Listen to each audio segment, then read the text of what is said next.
Yeah. Yeah, absolutely. So press conference is due to start soon. So we're here in Aberdeen today. Yeah, the weather's very nice. The sun is out. The sea is clearly in view. So yeah, we're just doing a little press conference today. We'll be joined by Nigel and also Richard Tice. Yeah, so we'll have quite a lot to say, a lot of information being given out today, so hopefully we'll start imminently. So thank you.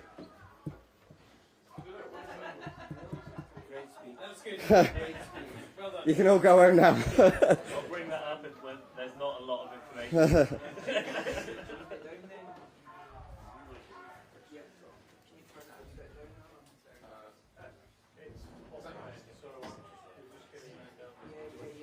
So let me know if you need me to.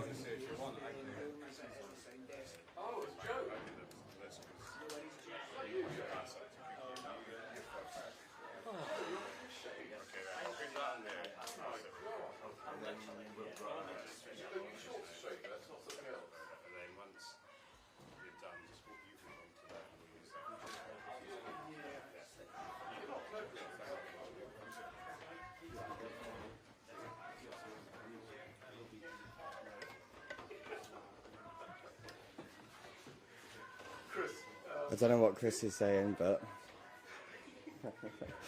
be quiet, Chris.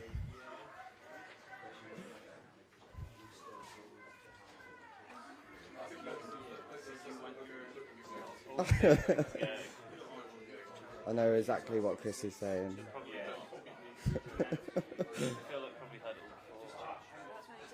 Have we done it? Is it? I'm not enjoying this, Chris.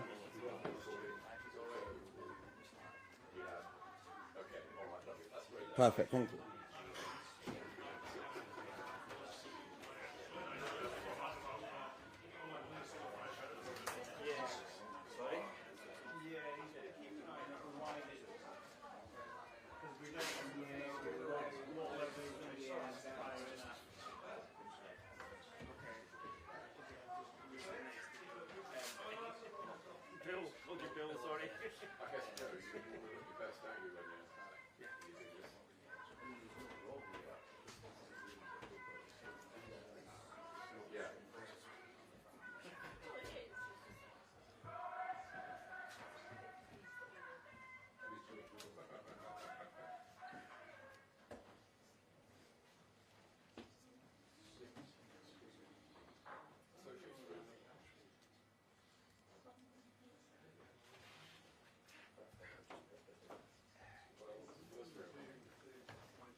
Not as funny anymore.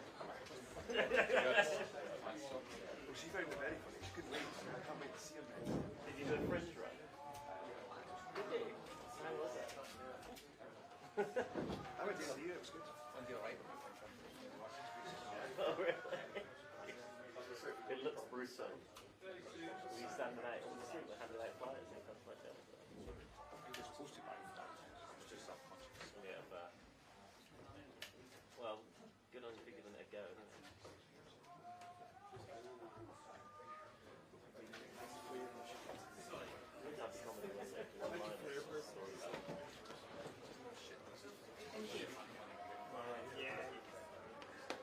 Richard Gadd did that, didn't he? And now look at it. The most influential man in British TV. Yeah. Apart from the fact that it's now being sued. Yeah. That's how The break of losing huge sums of money. Yeah. Well, no, Gad's in the break as well. I think, wasn't it how Netflix marketed it?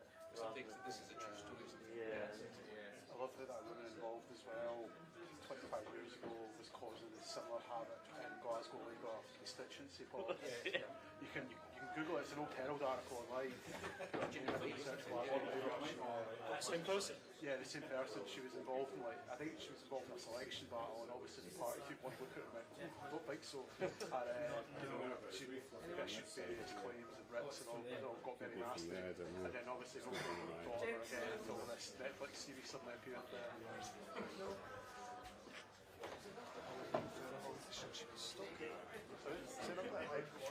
Yeah, it got forgotten about that. But it all started from she tried to, I think it was I don't know if it was the first following election or the second following election, but she was trying to get Scottish and they were still a big machine in a way they're not really anymore.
Good morning, everybody. It's good to be here in Aberdeen. And congratulations on beating Celtic last week. No doubt it's been a week of some celebration. Clearly some Aberdeen supporters in the audience. We're very pleased today to be joined by several prominent businessmen and businesswomen who are very, very thoughtful and very, very worried about the future of the oil and gas industry and indeed all the related businesses and industries that go around that, and perhaps what might happen to the future of Aberdeen and the surrounding area itself. Reform has made remarkable strides in Scotland over the course of the last year. We managed to field candidates for every seat in the general election, but to be honest, it was pretty much a paper exercise. Since then, we've managed to build branches. We've been contesting by-elections every Thursday for councils, wherever they come up. We've had a steadily rising score.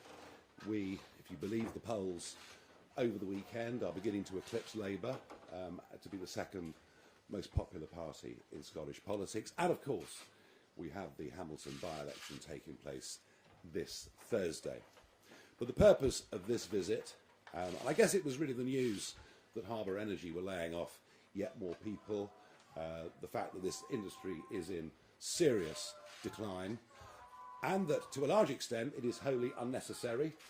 These are decisions that we have taken here in our own country. The tax rate, the super tax of 75% that was imposed by the Conservatives in the last period of their 14 years of government, was a disaster for the industry. Labour have only added to that by putting it up to 78% and stopping the application of new licences. Yes, the oil price is low at this moment in time, but after 20 years as a commodity trader, these things do move in cycles. 2025 will be a year of record consumption of fossil fuels. We can con ourselves as much as we like. There'll be more coal burnt this year than has ever been burnt in the history of mankind. And the same applies to the use of gas and oil. Even the most ardent proponent of net zero has to accept the world will still be using oil and gas up until 2050 and beyond. And yet we've decided to sacrifice this industry as a consensus around net zero has emerged. Of course, I say net zero, it isn't really net zero. All we're doing is exporting carbon dioxide production. And into the bargain, we are seeing Scotland and many parts of England and Wales literally deindustrialising before our very eyes. Yes, there are arguments around new industries, but for every job created in a new industry, many more have been lost in conventional industries. We now have the most expensive energy prices, commercial energy prices in the world, and the whole thing is complete and utter madness. Richard, Tice and I have been standing up and fighting and speaking on these issues for many, many years. It's also worth adding, shortly after the Prime Minister's so-called EU reset, that if we look across the other side of the North Sea to Norway, not only do we see a country that has championed its oil and gas industry, a country that sells an awful lot of gas to us, a country that also has a 200-mile exclusive economic zone for fisheries. A 200-mile EEZ. Just imagine what anything like that would do for all these towns and cities on the east coast of Scotland. So whichever way we look, we're getting things wrong. They must be laughing themselves silly in Norway that now actually we have to import a significant amount of our electricity from them as well. It is almost, the madness of this is almost completely and utterly beyond belief. One of the reasons that we've been doing well in Scotland is we've been attracting some very, very good, fresh talent.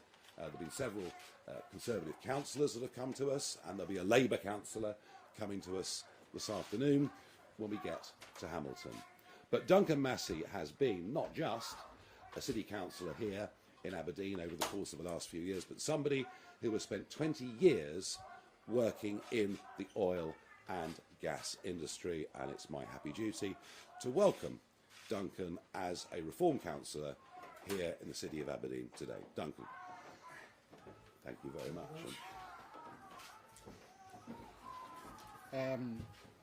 Well, thanks, Nigel. Thanks, everyone. It's great to be here. Didn't think it would be quite such a big show today with just me joining as a Reform councillor, but obviously my reputation precedes me. So thanks for that. You know, I've joined Reform. I think, like for most people, you know, real concern about the country, the whole country. You know, doesn't feel like it's working. We have a stagnant economy, stagnant wages. As Nigel said, we're deindustrialising pretty rapidly because of net zero. We can't control borders. We can't build things like energy infrastructure or houses or public services. Don't feel like they're working. We've got huge problems and we need massive and urgent change. And I believe that it's only the Reform Party that can bring that change. And I think obviously we've got similar issues across the whole of the UK, but I think in Scotland, you know, we seem to be failing further and faster with an incompetent and devoid of ideas SNP, a sort of entrenched and entitled SNP who've been in power for nearly 20 years, have done nothing but fail, but seem more concerned with the gravy train continuing rather than trying to improve things.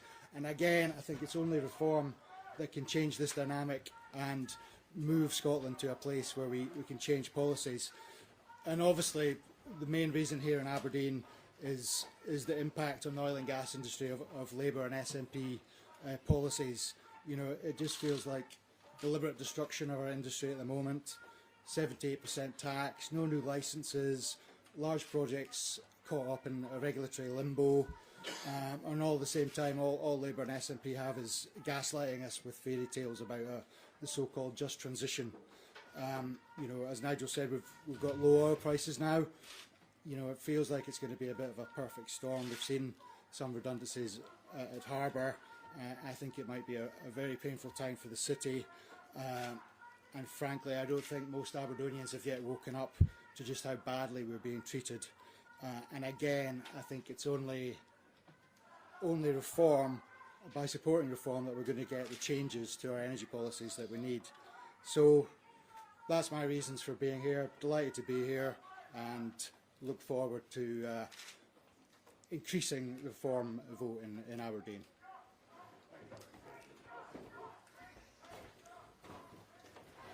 Now, it's exactly 365 days ago tomorrow that I decided to come out of political retirement and throw myself back into the fray. And in the aftermath of the general election, I had one big political target, which was the English County Council elections. I wasn't very happy that in 9 of our strongest counties the elections were cancelled, but we carried on in what on paper were our weaker areas and achieved a great success on the 1st of May. But carrying the torch for the party here in Scotland over the course of the last year, repeatedly visiting and encouraging and helping these branches to set up and defectors to come across, has been my deputy leader, Richard Tice, somebody who also has spoken out for many, many years on the madness of our net zero policies. Richard. Good morning. Thank you, Nigel. It's great to have everybody here. It's great to be here in Aberdeen, one of the global centres of energy expertise. And it's no coincidence that when the UK economy was growing every year at 2.5 to 3.5% in the 80s and 90s, yes, we were extracting significant quantities of oil and gas, and Aberdeen and Scotland was doing very well. And it's an absolute tragedy that this energy treasure is essentially being left in the sea, or indeed under our feet on land, because it is a huge, huge opportunity. And the other tragedy, I've just come back from the Middle East, where they are extracting oil and gas as fast as they can go. And guess what? It's making them very wealthy. And we know that oil and gas is a proven winner. It's a proven winner here in Aberdeen, and it's been a proven winner for Scotland. And that's why I think the simple slogan that I coined, "Drill Scotland Drill," you know, if it ain't broke, don't fix it. We know it works, and we should be accelerating it. I'm perhaps a little less polite than Nigel. I now call it net stupid zero. I think it's the greatest act of financial self-harm ever imposed on this nation by people in Westminster. And it's not them that suffer. It's ordinary men and women, families and children that suffer in our communities. And that's why we are battling so hard to turn this around. And we're very clear. Our ambition is to win the next general election. And we are polling, almost every poll now we're polling ahead by 8, 9, 10 points. And here's the thing. If we scrap net zero, and that is our plan, then that is a great opportunity for the oil and gas industry that wants a welcoming government that creates a stable tax environment, a stable regulatory environment, and recognises the huge value that can be extracted from oil and gas. It is still hundreds and hundreds of billions of pounds in oil and gas offshore. There's hundreds and hundreds of billions of pounds also onshore from shale gas that we should be using. This is our treasure, and we should be using it rather than importing it from overseas, at which time you're also, not only are you deindustrialising our own nation, we're actually creating more CO2 by bringing it from America or wherever. So we've got this great opportunity. We need to change course dramatically. We need to do a complete U-turn, and we need to say to everybody, in particular the oil and gas industry, a reform government will be a government that welcomes investment, welcomes new licences, and we should get ready. We should get ready for those new licences to be granted and approved and to attract investment, equity investment, debt investment. We know it works. We know it's a generator of huge wealth, huge prosperity and huge opportunity, not just for Aberdeen, but for Scotland. And that's why we're here. And I think that's why, to everybody's surprise, in Holyrood and Westminster, we're doing very, very well here in Scotland. Thank you very much. Okay, we have a long list of media questions which we are happy to take, starting with James Cook from BBC News. Thanks very much. Sorry, I was looking for a microphone. There is one. There is one. Thank you. Morning, Mr. Farage. these people shouting outside say that you're a racist. Will you reassure them you're not by apologising to the Scottish Labour leader Anas Sarwar for claiming that he would prioritise the Pakistani community when you must know that he literally said no such thing? Okay, so I can tell you this. We've not heard these sort of chants or tweets in England now for a very, very long time. And indeed, the First Minister, Swinney, was the one that started using this word yesterday in a deliberate, I think, and very, very provocative way. I would remind everybody that the chairman of the party is Scottish-born, but comes from parents who come from the Indian subcontinent. But we don't talk about race at all. We think everybody should be treated equally. We object very strongly to the segmentation of people into different types. And I think, to be frank, that Mr. Sarwar has a record of obsessing on this issue. There was the famous speech that he gave in the Scottish Parliament saying, why the judiciary white? Why are these leading figures in Scotland white? A most extraordinary speech given the statistics and figures here. And actually, I think that speech that he gave was sectarian in its very nature. We are the South Asian community. We are going to take over the country and take over the world. He didn't say any such thing. Well, he did actually very, very clearly. He did not say that the South Asian community would take over the country or the world. He said nor did he use the word prioritise. He said. Why can't I hear what you're saying, but why can't you just accept what he literally said and not mischaracterise what he said? We believe what he said was a form of sectarian politics, and we don't like it one little bit. Thank you very much indeed. Ben Phillip from BBC Scotland. Obviously, here in Aberdeen today, Nigel, many will be listening to what you're saying about the oil and gas industry. On the slogan, Drill Scotland Drill, is it not the case that that will just make oil and gas companies even wealthier? It's not going to lower bills. How will your policies actually help ordinary people? Jobs, jobs, jobs, very well paid jobs, money in people's pockets, which they'll spend in Aberdeen and elsewhere. And yeah, big companies can make big profits. Big companies can make big losses. It works both ways. This idea that a political party either supports the workers or supports the private companies that put risk capital in is absolute nonsense. The two can't coexist without each other. And what is for certain in Scotland and across the wider United Kingdom is the public sector gets bigger and bigger and bigger, and our overall national finances means that we're getting poorer and poorer and poorer. And just look at GDP per capita over the course of the last few years. I know, but most of the oil and gas that is extracted from the sea just outside is exported. So something will need to change the wholesale prices to actually bring bills down for people. That's a very interesting point. Oil tends to trade on a global market at a global price priced in dollars. The gas market is completely and utterly different. And Richard knows a bit more about what happened in America with gas prices. Yeah, so funny, isn't it? We're told that gas is an international price. So why is the American price of gas about a third of the UK price? Why are therefore their electricity bills about a third to a quarter of our bills? I completely refute your suggestion that being reliant on oil and gas will not bring down bills. We know it will because it did. And there is a direct link between the increase in renewable generating capacity over the last 10 to 15 years and the dramatic increase in electricity prices way above inflation.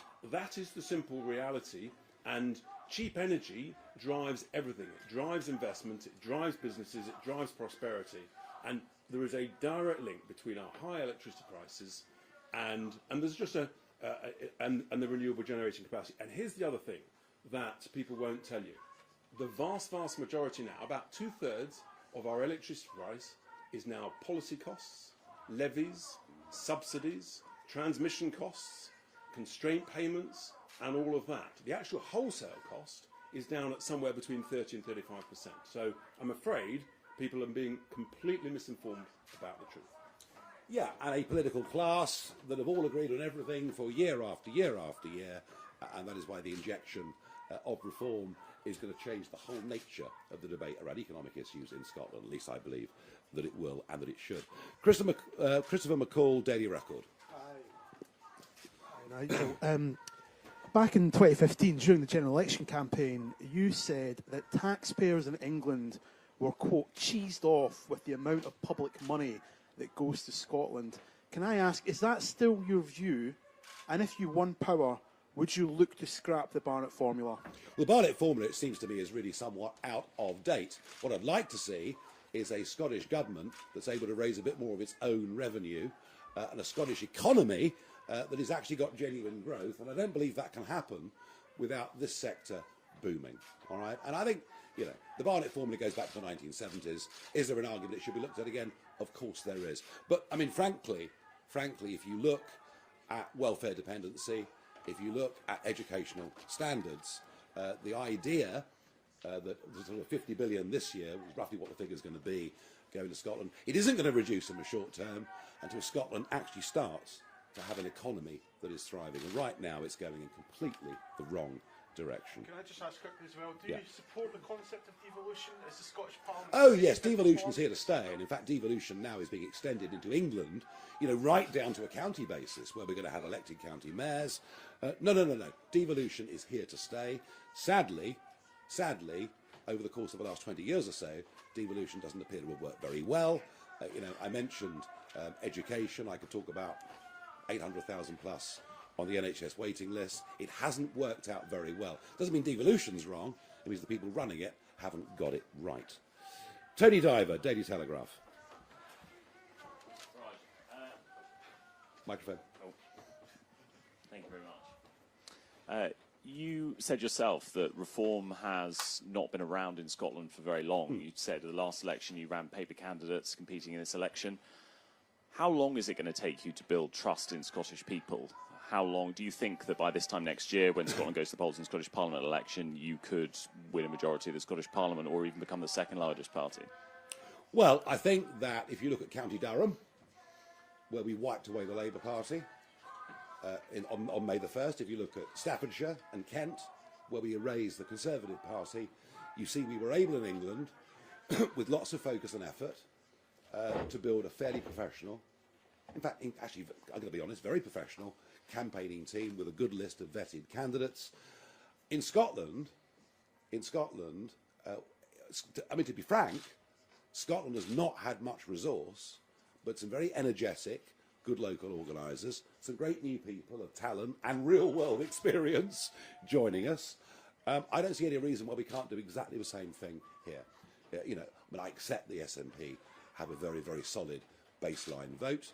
I think the Conservative Party in Scotland will wither away. It's frankly serves no purpose. And I think the conditions for the Labour vote in many parts of Scotland are not dissimilar to what we saw in County Durham. So, yeah, I'm very optimistic we can make a big run at the Scottish Parliament next year. We've got a lot more to do. You could say right now the party in Scotland is a movement. It's a teenager, hasn't quite yet reached maturity. Maybe the result on Thursday will be the thing that actually gets us to full adulthood. Thank you very much indeed. Simeon Kerr, Financial Times. Sorry, not here. Okay. Ashley Maguire, GB News. Good morning, all three of you. I'm just curious to know what your take is on the role reversal between what was shy reform and then brash or confident nationalists here in Scotland. Now it's very much the other way around. We're seeing people coming out not afraid to voice their support of reform, while the nationalist conversation, especially that around independence, is filtered away a little bit. Just wondered what your take on that and whether that was going to be enough to take you through next year's Holyrood election. Yeah, I think it's a very interesting point you raise. You know, before a sort of general election last year, you probably wouldn't tell the neighbours you're going to vote reform in case they thought ill of you. If you said I'm voting reform, it's all like coming out. It was a really big thing for you to do and something that might cause you, you know, a little bit of friction. What I now see, what I've seen in other parts of the UK, and I believe, I already know that our canvassers are seeing on the streets in Hamilton are people, people are absolutely saying, yeah, we love it. Why are they so vociferous in their support for reform? Because they believe that everything's broken. It was really what you talked about earlier, that things don't actually work anymore. And they see us as the bright new hope that can come in, and because we have the courage of our convictions, we can turn things around. So there is actually a great sense of optimism around our supporters. Many of the media will say it's just a protest vote. It really isn't a protest vote. These voters that are voting reform are not just sticking two fingers up, they are actually saying positively, affirmatively, you can turn things around. As for the nationalist vote, look, I'm less qualified to comment. All I would say is that the SNP don't seem to respect the results of any referendums, be they Scottish referendums or EU ones. And whilst this seesawing that's been going on in Scotland between Labour and the SNP has now reversed the other way since the general election, I'm not actually sure whether the depth of support for the SNP hasn't been more of an anti-Labour position in the absence of an alternative, and that's what we are going to try to provide. Do not underestimate over the course of the next year that we can get people who previously voted SNP voting for us, because I genuinely believe that we can. Gina Davison, LBC. No show? Fine. Dave Galloway from North Sound Radio. Thank you, Nigel. Good morning. Good morning. I want to ask for your reply to the assertion that SNP Westminster leader Stephen Flynn has made about your views. He calls them short-sighted stupidity and says you shouldn't be allowed to do to Aberdeen what you've done to the UK economy. Well, he's entitled to his opinion. On a personal basis, I quite like him, actually. He's got a bit of character. He's got a bit of spirit. And somebody, we get on rather well with him, actually. We have a bit of fun with them. They sit right in front of us. We just don't happen to agree. I think the short-sightedness is for Scotland to turn its back on an industry that for over half a century has been providing so many jobs and so much wealth. If it was the end of oil and gas, we weren't going to use oil and gas in a few years' time, it would be a perfectly valid thing to do. That is not the case, and I repeat the point, and you can give it to Stephen if you like, that 2025 will be a record year for fossil fuel consumption globally. We may not like that fact, but it's there. And actually, I think we're the ones with an economic vision that can make people genuinely better off. And just on the subject of carbon capture, why do you believe that scrapping the Acorn project, which can create thousands of jobs and attract billions of pounds of investment, is a good idea? Look, I've been hearing about carbon capture. I've been hearing about battery storage for wind farm energy. And I've been hearing these arguments now since about 2000. For about a quarter of a century, I've been told these things will work, they are going to work. I have not as yet seen any evidence that carbon capture will actually work. And by the way, if I do, I will change my mind. Could I just add one point to that, Sure. which is that even the Greens are not supportive of carbon capture. And I think that tells you a lot about their perception as to whether or not the technology will ever work. One technology that does work, of course, is nuclear. And maybe you can ask Stephen Flynn about that, because I think what you're seeing across the Western world is quite a marked shift. It started in America, we're seeing it in Europe now as well, quite a marked shift of public attitudes towards nuclear energy, given that it gives continuous baseload power 24/7, 365 days a year. And we certainly think that the development of the small modular nuclear reactor, I mean, every submarine's got one. We haven't quite got there yet with it, but I think that probably long term, in terms of reliable energy, is going to be our salvation, because I don't want Scotland or the United Kingdom to go through what Spain has just been through. Spain, who of course have boasted about having the highest level of renewables of any country in the world. Thank you very much indeed. Neil Poran from the Press Association. Morning. Good morning. Both Anas Sarwar and John Swinney have said they would debate you. Would you be willing to debate them? And if not yourself, when do you think you would have a Scottish leader for reform who could maybe do that? Would I debate them? Will you hold my jacket? I'll be delighted to. Of course I'll be delighted to.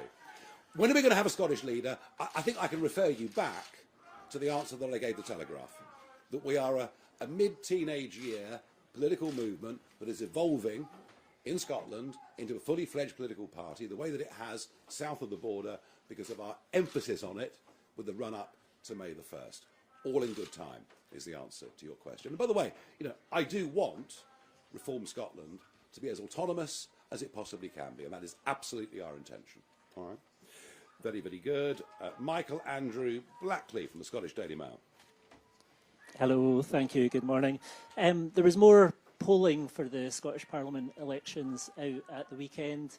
You've got a sizable share of the vote, but it's pretty clear from that polling that the SNP, despite collapsing compared to 2021, is still going to win by a mile. So are you concerned that actually you could be the man to save the SNP and give them another term at Holyrood?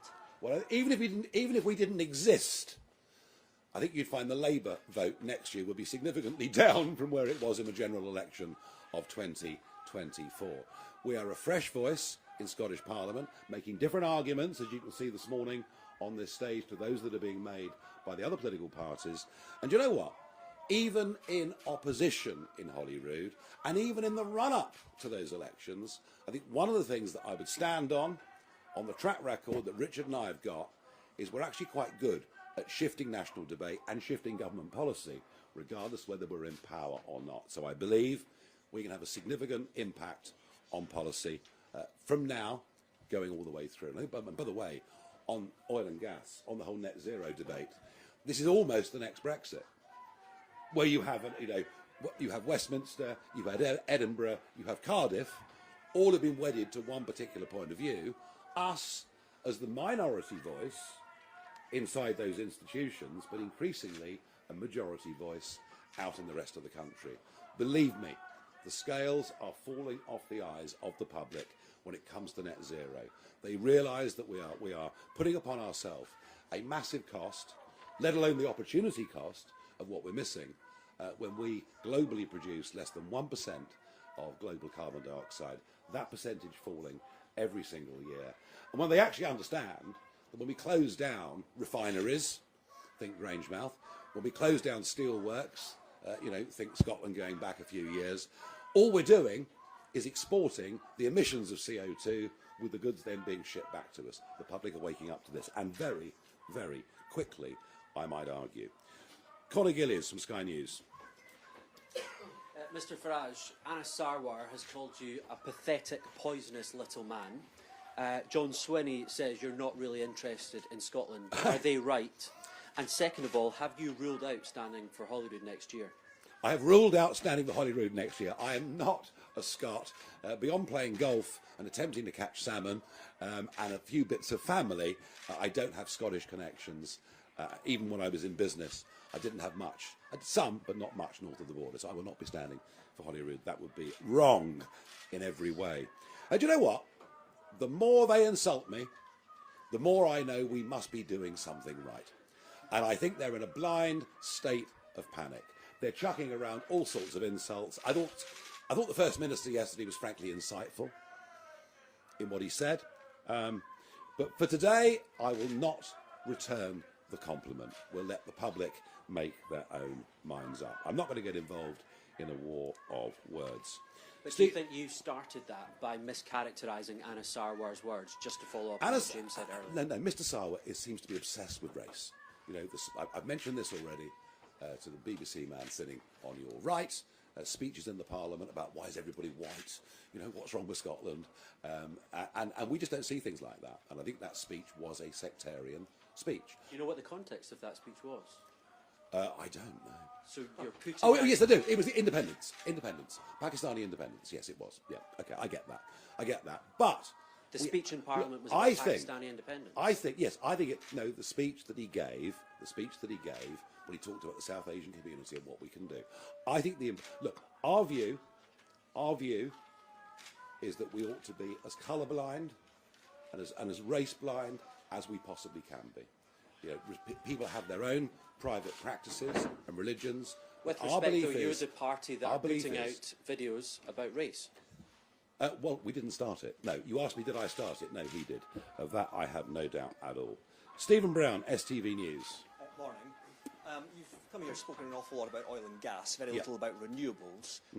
What is your investment plan for renewables, indeed for the 50,000 people in Scotland who are now directly and indirectly employed in renewables? Some of them will be concerned about your rhetoric around net zero and what that might mean for their future jobs. Well, I don't mind renewables. If renewables work, and can stand on their own 2 feet, that's fantastic. But at the moment it can't, it never has done, and it's directly contributed to energy bills being, as I've said already, the most expensive industrial energy in the world, which is disastrous throughout all levels of industry. So if renewables can stand on their own 2 feet, good, but let's not con ourselves. You know, these wind turbines aren't being made here, these solar panels aren't being made here. I think there are some very serious questions. Going ahead, as I've answered already to local radio, you know, if we can make these renewable energies work, if we can make, you know, battery storage, if this stuff can work, fine. And investment will continue to go into those areas. But to make ourselves too reliant on intermittent energy would be a massive, massive strategic mistake. And you've spoken about the idea of oil and gas licences in the future, potentially requiring an equity stake within that from government. Yeah. How much taxpayer money are you willing to throw at oil and gas licences in the future, which by their very nature, as the oil and gas declines in the North Sea, will become far riskier? Yeah, there is risk to it. There is this, but the rewards are absolutely enormous. Just look at the way Norway's approached its whole industry. They had stakes in these right from the very start. They've had a sovereign wealth fund. We just need to look across the North Sea to see some very good examples of how things can be done.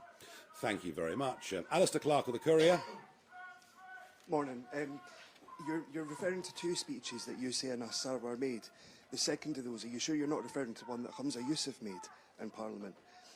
Secondly, for Councillor Massie, if I may, the Tories and SNP have fought between Aberdeen seats up here for a long time. What do you think's gone wrong with the Scottish Conservatives that you've decided to leave? Look, I'm not going to delve any more deeply into comments by Mr. Sarwar about me, or indeed the First Minister. I think we've said enough on that. Scottish Conservatives have stood for nothing for a very, very long time. They haven't had the courage to stand up against some of the stupidities that have been done in Scotland, but maybe our former Conservative councillor was half an hour ago can answer it better than me. Yeah, I agree with that. I mean, I think, you know, the SNP are doubling down on their anti-oil and gas record. I think it was only the other day when the SNP said that they were, you know, fully focused on net zero. I think, go back to Conservatives, obviously I've got respect for my Conservative colleagues, but I think they have failed to set out a vision for Scotland and for the UK, and I think Reform has done that and is doing that, and, you know, we're very much in Scotland the start-up party that is pushing ahead with sensible policies for energy and for oil and gas. Thank you. Stephen Carroll from The Guardian. We take a lot of questions here, don't we? Hello, it's Stephen Carell from The Guardian. Mr Farage, can I just clarify something about Reform policy on oil and gas extraction and coal extraction? Is it Reform's policy that all oil, gas and coal should be extracted worldwide? And what is the Reform's analysis of the impact that's going to have on climate heating, which tens of thousands of scientists are absolutely clear is proof is happening now and is causing deaths worldwide? We are less than 1% of global CO2 production. That number falls every single year.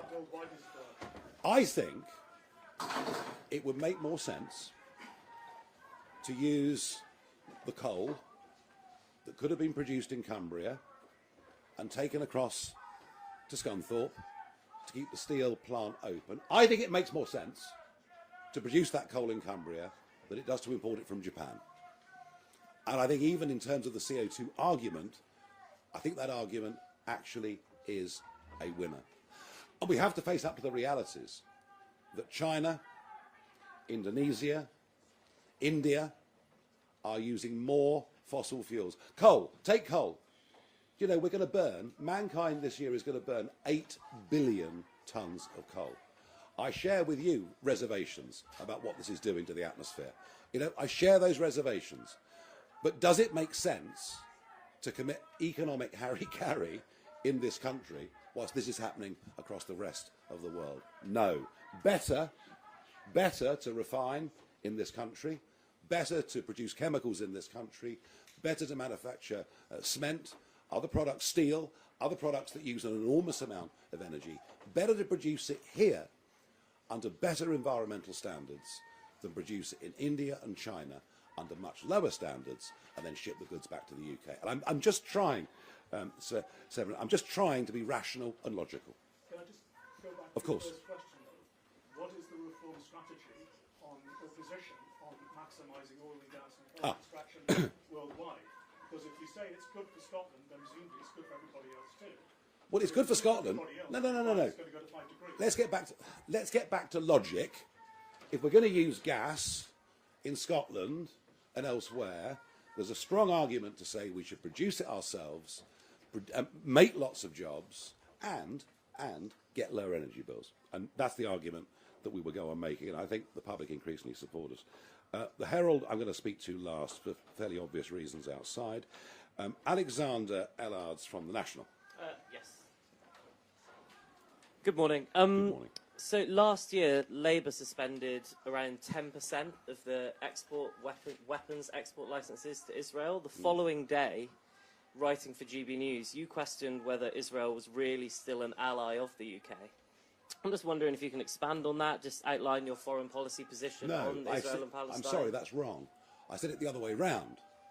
It wasn't whether Israel was an ally of the UK, it's whether the UK was an ally of Israel, and I say that after the British hostage case, where I did meet the family, I did make very, very strong representations to the British public to say, look, this Damari case, we need to wake up to this.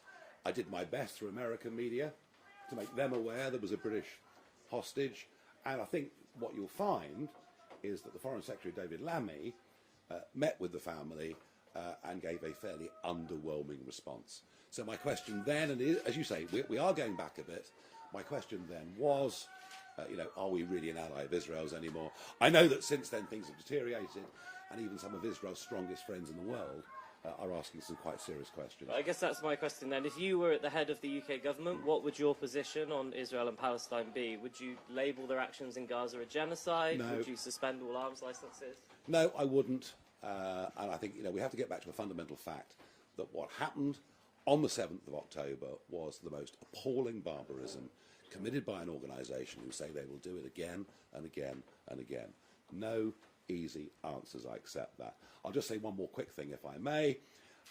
Very, very interesting to see some quite senior American generals over the course of the weekend talking about the new EU Defence Pact, which Starmer is signing us up to. There are still more details to come. But when you get senior American NATO generals, retired, saying that an EU force is a distraction to NATO, I would suggest we should start to get very, very worried indeed and face the reality that in terms of defence, yes, of course, increased defence spending, provided it's procured properly, is a good thing and is very, very important and very necessary, a bit like paying the insurance on the house. Without the Americans, we are defenceless. And the more we push down this EU route, the more sceptical the Americans are becoming about our independent role. Right, OK, where are we going next? We've got Rachel Amory from The Scotsman. Good morning. Looking at the by-election this week, if Reform comes third behind Labour and the SNP, is that a failure in your eyes? And if Reform does win and we see a Reform MSP in Holyrood, will we see more sort of personalised attacks on other MSPs from that candidate? You're giving a fairly wide range of expectations there. Are we going to win it or have a disaster? I mean, you pay your money, you take your choice. From what I understand, there's been no proper polling done within the constituency whatsoever. We just don't know. Are we confident of coming third? Yes. Are we confident of coming second? Well, I don't know, but if we do, it'll be a very nice surprise. Do I realistically think we can win? Well, if we do, then that will be the biggest earthquake Scottish politics has probably ever seen. But you never know. Anything on a low turnout election with a disenchanted electorate, I guess it's not impossible, but I think it's improbable. Stuart Patterson from the Scottish Sun. Hi, Mr. Farage. You describe yourself as being down to earth, but why then have you kicked off your campaign in Scotland today in a restaurant where people are paying up to 30 quid for a fish and chips? To try and protect ourselves from the howling mob that had been stirred up by the First Minister and others. So we thought it better to do it here than do it in a high street. But there are loads of other places you could go. Well, you all seem to have turned up and you look very comfortable and you're enjoying yourself, so I don't think we got it that wrong, do you? And what would you do as a kind of flip side to that? What would reform do for your ordinary punter to bring down the price of fish supper in Scotland? Reduce the price of energy. And one of the things you are seeing is fish and chip shops all over the United Kingdom literally having to close. Such is the cost of energy. Energy, energy, energy is very much at the centre. We believe that it's led, we know that it's led in America to the most incredible increase in personal wealth over the course of the last decade, and we'd like to try and do the same here. Thank you. Now, the Herald. Now, Andrew Learmouth, it seems that you're involved with this group of protesters outside. No. Well, it's funny, isn't it, that you come, and your newspaper also manages to have another one of your correspondents as a protest correspondent. So you knew more about this than we did. That's not true at all, Nigel. Sorry. Really? Absolutely not. So we have two reporters in Aberdeen. Well, thank you. Come on now. And they're both here. Very I've good. got two reporters going to You Hamilton must today have as so well. much money and so many staff. It must be remarkable. Do carry on. We just to be clear, we've got a couple of reporters here as well. It's Have you? nothing to do with nobody, as far as I know, had any. Absolutely. No, fair enough. If you say that, I believe you. I don't know that you do believe me, but I didn't. But It's not on that. I don't know what I was going to ask. Yeah, well, let's talk about the protest. Well, this then. location was only sent to you guys. It wasn't put out on the public wires. We didn't put it out to our membership, and yet they knew. So it came from one of you. Well, people were tweeting about it. Oh, well, it's not. Anyway, carry on. Sorry. Well, let's talk about the protest, because I'm not entirely clear what you were accusing John Swinney of earlier when you talked about him inciting or his insightful language. What, are you saying that he's putting you at risk or something? What's? Well, he used the racist word, didn't he? You know, despite the fact, as I pointed out, we have many members from all communities, some of whom are in very senior positions within our party. According to the experts, we got more BAME, if you believe in all this, more BAME voters in the last general election than the Liberal Democrats, and we get even more this time. We just want to live in a country where everybody is treated equally, everybody is treated on merit, regardless of race, sexual preference, or whatever else it may be. And as for outside, well, you know who they are. They're Antifa. At least half of them wearing face coverings, which I don't think should be allowed, do you? Okay, thank you very much, ladies and gentlemen. Thank you.